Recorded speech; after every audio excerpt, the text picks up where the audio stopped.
Olá, eu sou o professor João Matar, coordenador do curso de pós-graduação online de tecnologias, inovação em tecnologias educacionais na Universidade Anhembi Morumbi, e estou recebendo hoje aqui com muito prazer o professor José Manuel Moran, que é uma referência, um ícone aí da educação e da educação à distância no Brasil, e a gente vai conversar um pouquinho hoje aqui sobre as tendências na educação. A gente vai bater um papo, na verdade eu vou entrevistá-lo e deixá-lo livre para falar e também perturbá-lo um pouquinho com algumas perguntas. Então, professor Moran, muito prazer, muito bem-vindo. Professor Moran, que também é professor no curso de Inovação em Tecnologias Educacionais. Como é que a gente começa essa conversa? Quais são as tendências que você enxerga aí na educação hoje? Bom, primeiro, obrigado aqui pelo convite, é um prazer estar aqui na Anhembi Morumbi. E eu falo, apesar de ser o tema mais ligado à educação à distância, mas quando falamos de tendências na educação, a gente está falando que tudo que a gente dizia antes como educação à distância quase que vinha em paralelo à educação, vai se tornar o eixo fundamental. A educação, no fundo, ela vai ser tão flexível e tão ligada a todas essas tecnologias online que toda ela, qualquer setor da educação básica corporativa, ela tem cada vez mais um forte componente de atividades online. Então, mesmo quando você tem um curso presencial, não tem nenhum sentido ficar o tempo todo um professor com os alunos, se não tiver também toda uma outra dimensão integradora com ambientes virtuais, fazendo no virtual, principalmente toda a parte mais da informação, do que é possível para o aluno fazer remotamente e dentro do seu ritmo. E para os momentos presenciais, fazer as questões mais ricas, mais aprofundadas, mais assim, que exigem a experiência do professor. Então, essa tendência ela é forte porque com todas as tecnologias mais ligadas à organização dos conteúdos, tudo que puder ser previsto, as plataformas, os aplicativos vão fazer. Então, uma parte que nós chamaríamos de tutoria, que até hoje é feita por pessoas, ela vai ser feita via sistema. Então, através das plataformas adaptativas, que quer dizer, os momentos previsíveis já estão preparados pelo sistema. E os momentos imprevisíveis são aqueles dos aprofundamentos, da ampliação, da contextualização. Isso é feita, pode ser online ou pode ser presencialmente, com o apoio de um especialista, de um professor. Então, o papel, por exemplo, do tutor na educação online cada vez vai ser mais importante. Hoje o tutor, às vezes, é quase como um boi de luxo. Monitor. Um monitor, alguém que... E, na verdade, o papel do monitor, a tecnologia faz. Porque ele prevê os caminhos básicos, as perguntas mais frequentes. Mas o caminho do aprofundamento, ele vai ser feito por especialista. Então, o professor precisa ser cada vez mais especialista. Quer dizer, então o que você quer dizer é que a gente pode dizer que as principais tendências da educação são diretamente influenciadas pelas novas tecnologias e pela educação à distância. A tecnologia está assim, não só invadindo, está modificando tudo. Você compara o que a gente fazia para ir num banco ou compras há 20 anos atrás e hoje mudaram muito as possibilidades. E na educação agora isso está começando a acontecer. Até agora ainda, por causa da história, do MEC, das burocracias, ainda separamos presencial de um lado, com um pouquinho de atividades à distância, e a distância que vira parte semipresencial e parte online. Essas divisões elas vão ter que se misturar muito mais.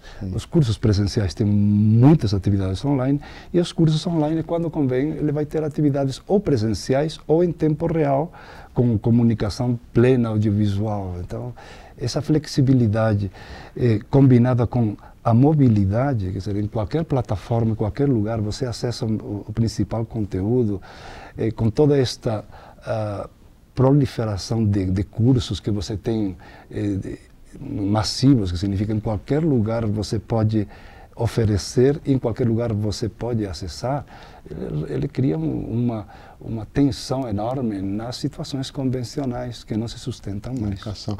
Agora, deixa eu perguntar uma coisa. Eu tenho feito alguns trabalhos ultimamente, assim, com escolas que trabalham com educação infantil e fundamental 1, né, alunos até os 8 anos, 9 anos.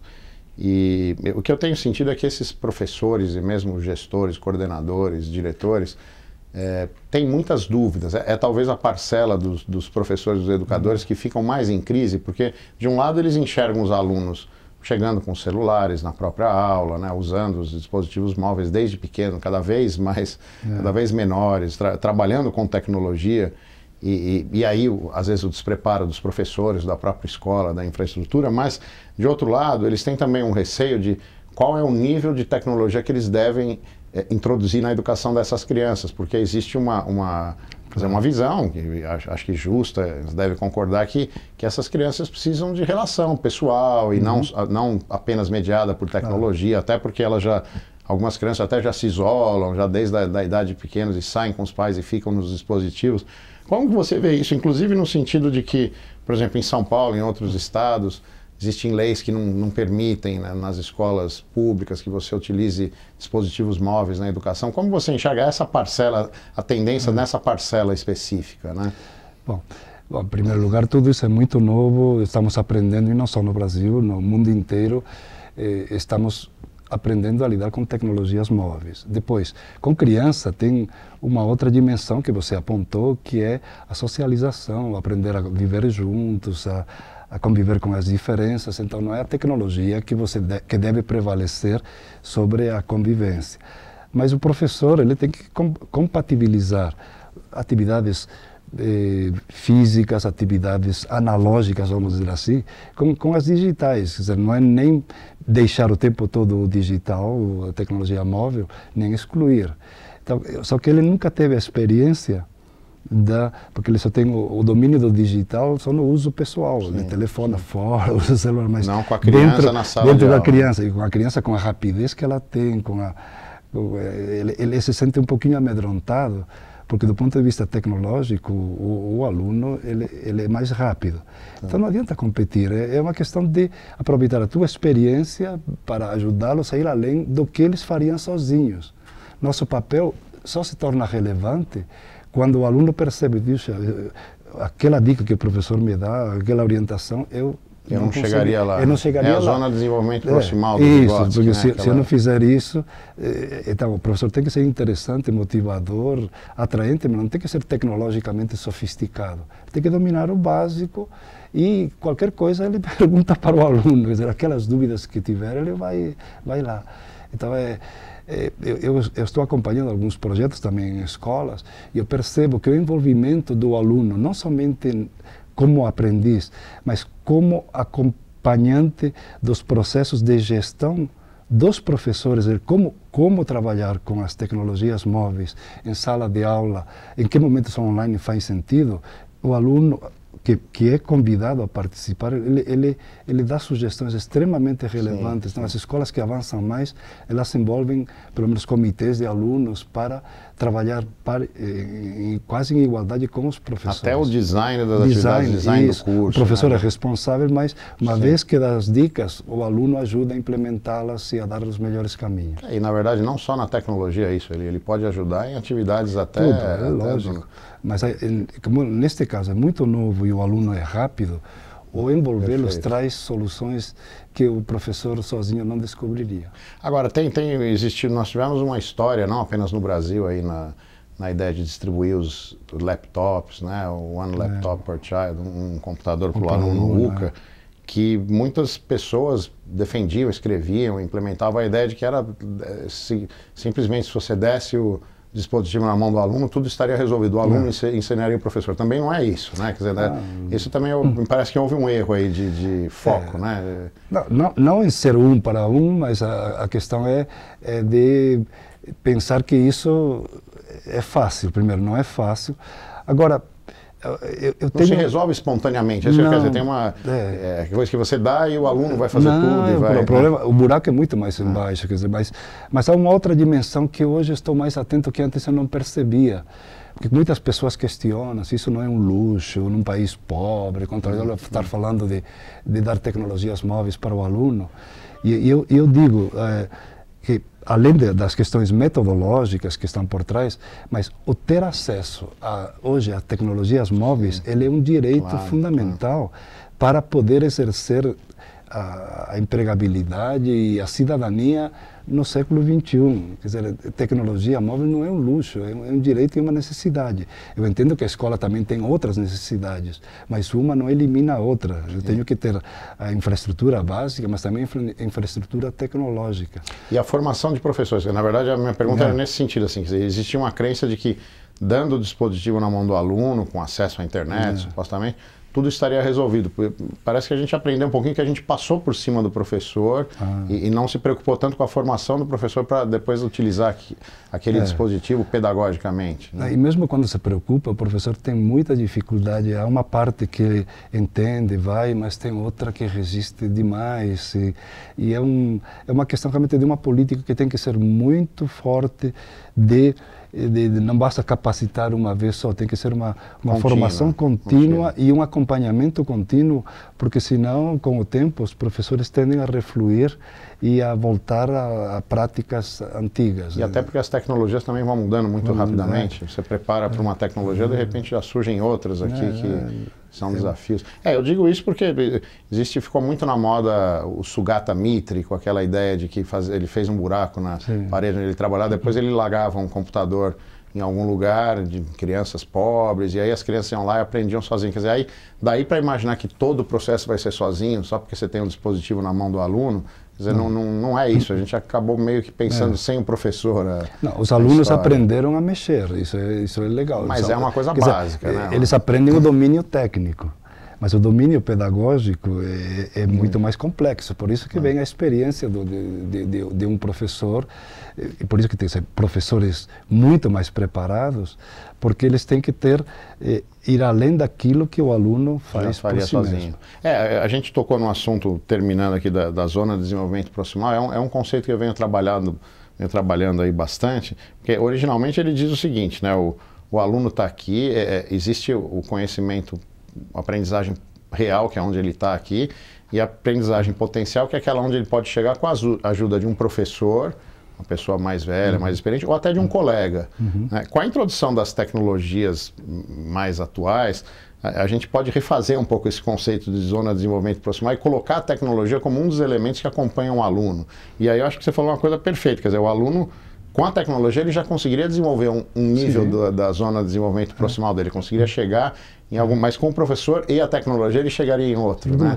E a diferença da tecnologia, além dessa, é que antes a gente tinha que pensar em uma proposta igual para todos. E hoje é possível ir trabalhando dentro do ritmo de cada um, do estilo cognitivo, assim, em que o aluno e das motivações profundas que o aluno tem. Então você pode trabalhar com um projeto basicamente igual, mas adaptado às necessidades de cada aluno e ao ritmo dele, e ao mesmo tempo trabalhar colaborativamente. Quer dizer, há momentos em que você trabalha juntos e há momentos em que você acompanha o percurso de cada um.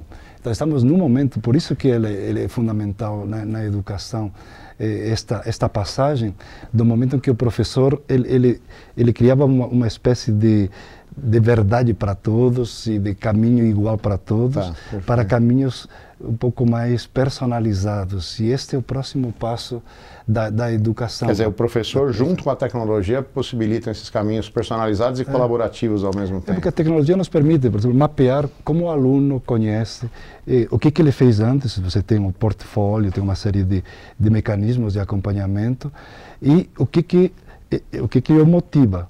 A partir daí você oferece alternativas, algumas já, vamos dizer assim, que você não precisa estar fisicamente presente, você deixa um pouco o roteiro pronto, se tiver dificuldade aqui, vai por aqui, tem uma série de ajudas. E a máquina já pode ajudar ele vai ajudando. Sim. Mas aí depois tem o momento em que ele vai dizer, o aluno que está perdido tem essas dificuldades, aí eu vou ajudá-lo mais.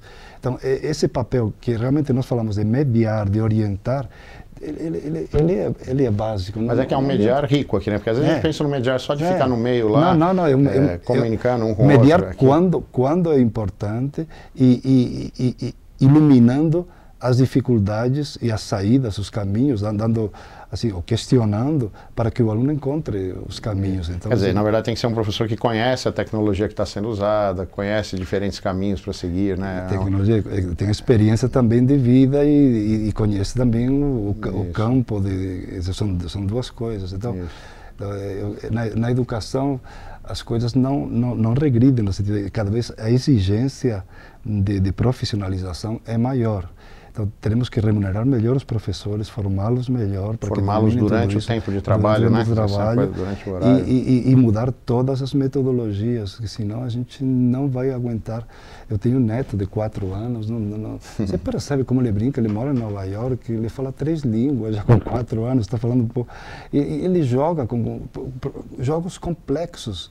Meu filho olha e diz, não é possível, esse aluno vai para a escola, se não tiver algo semelhante, ele não vai entender. Uma desmotivação total, né? Não é que tenha que jogar na escola, mas ele tem que aprender.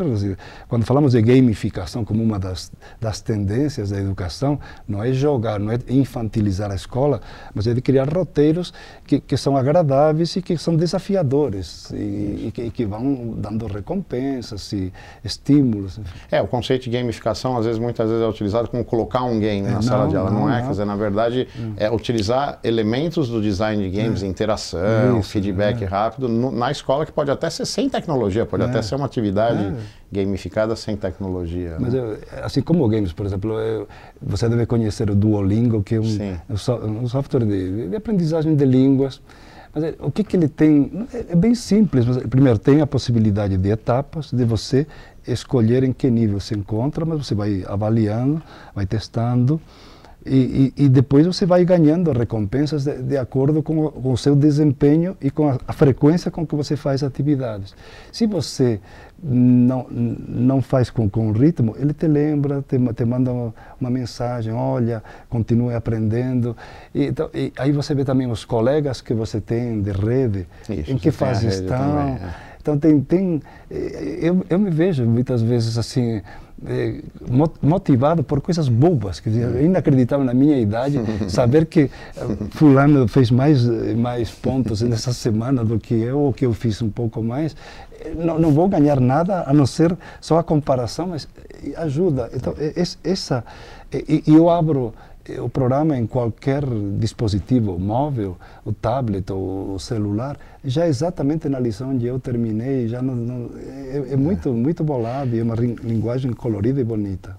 E esses projetos que misturam, quebram com a ideia de classes, né? Que vem da escola de Portugal, da escola da Ponte, né? E aí tem tido experiência no Brasil, a gente teve no Rio, na Secretaria Municipal de Educação, né? Como você vê isso? Quer dizer, em vez de o aluno estar na primeira, segunda, terceira, quarta série, poder participar de projetos com diferentes turmas, assim? Eu acho isso um tremendo desafio. Quer dizer, a ideia de misturar alunos de idades bem feita, ela é poderosa.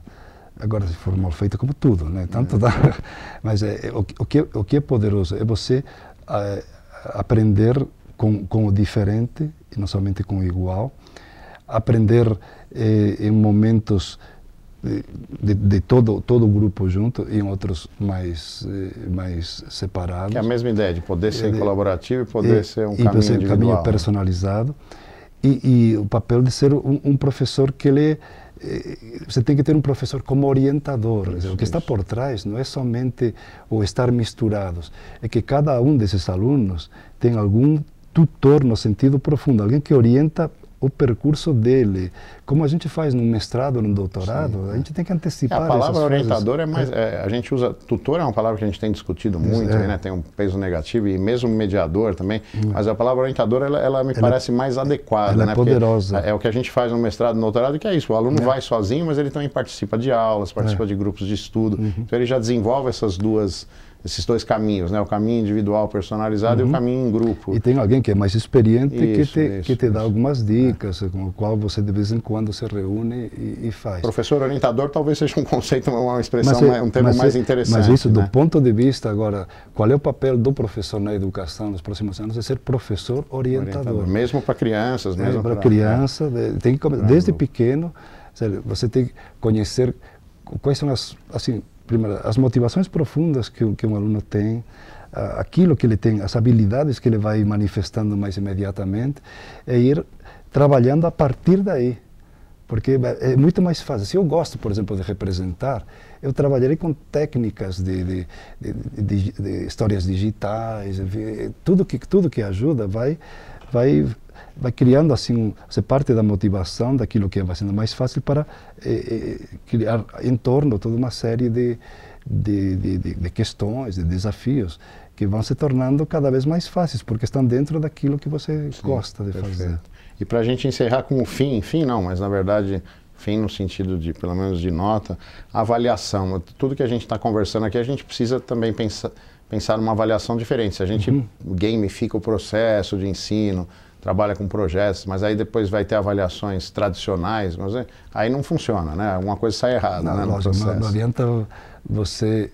Se é um processo bem, primeiro, colaborativo e personalizado, misturando pessoas, trabalhando com desafios, você não vai avaliar simplesmente perguntando questões de múltipla escolha, prontas. Você tem que, primeiro, todo esse processo ele de avaliação é formativo, você avalia um pouco o percurso, onde o aluno estava no começo, onde está agora. Você vê isso esse conceito de portfólio, ele é muito rico, não é só armazenar, os ambientes pessoais de aprendizagem, onde você vai colocando todo o teu conhecimento que expresso lá, nas coisas que você faz, as interações que você tem, nas produções que você disponibiliza, nas redes que você estabelece. Tudo aquilo é um conjunto de elementos que já o professor vai avaliando, não precisa ser no momento final, vai avaliando ao longo e vai ajudando a reorientar se ele percebe que faltam elementos. Mas aí como você vê a questão de que aí depois, no fundo, o aluno depois tem que fazer um SARESP, tem que fazer um ENEM, tem que fazer um ENAD, que continuam trabalhando com sistemas de avaliações um pouco mais tradicionais. Como é um problema esse, né?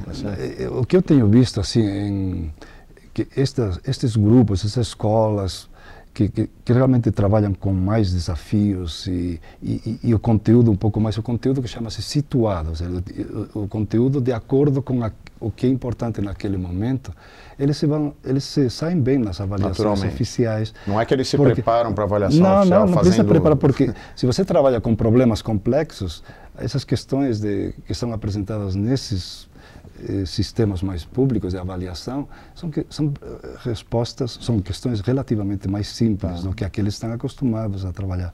Eles vão mais longe do que... Então, desde a escola da ponte, vamos dizer assim, as avaliações daqueles alunos, que muitas vezes eram os alunos excluídos de outras escolas, no sistema português, eles tinham melhores resultados.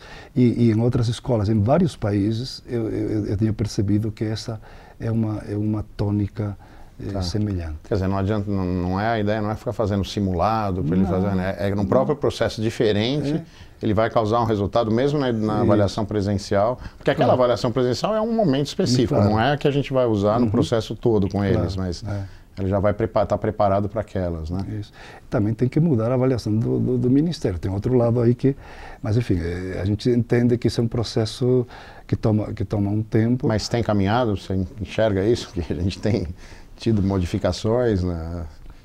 Mas também nem o MEC muda muito, nem boa parte das escolas muda. Então, na verdade, as pessoas estão se pautando um pouco pela avaliação. Quer dizer, eles se preparam para sair bem na avaliação, porque depois o teu conceito como escola, o ranking, então tem uma série de questões aí que amarram um pouco, não é uma questão simples. Temos que ter avaliação, temos que ter avaliação pública, mas temos que ter também um pouco de cuidado, não pensar que isso já ir bem num desses, pode ser nem nada, se no ensino superior, já estamos salvos. Não é só isso. Perfeito. Bom, obrigado, professor Moran. A gente tem uma série de conversas aqui. Agora a gente falou sobre tendências gerais na educação e o nosso vídeo está no YouTube, então as pessoas podem conversar com a gente colocando os comentários aqui embaixo e eu vou ter o maior prazer de também participar. A conversa continua, na verdade, aberta. Muito obrigado.